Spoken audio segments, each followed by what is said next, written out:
রবীন্দ্রনাথ ঠাকুরের লেখা অপযশ। বাছারে তোর চোখে কেন জল? কে তোরে যে কি বলেছে আমায় খুলে বল। লিখতে গিয়ে হাতে মুখে মেখেছ সব কালি, নোংরা বলে তাই দিয়েছে গালি। ছি ছি, উচিতে কি?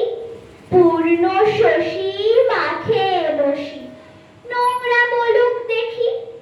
বাছারে তোর সবাই ধরে দোষ, আমি দেখি সকল তাতে এদের অসন্তোষ। খেলতে গিয়ে কাপড়খানা ছিঁড়ে খুঁড়ে এলে, তাই কি বলে লক্ষ্মী ছাড়া ছেলে। ছি ছি, কেমন ধারা! ছেঁড়া মেঘে প্রভাত হাসে, সে কি লক্ষ্মী ছাড়া? কান দিও না, তোমায় কে কি বলে?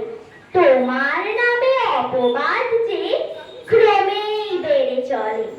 মিষ্টি তুমি ভালোবাসো, তাই কি ঘরে পড়ে লোভী বলে তোমার নিন্দে করে?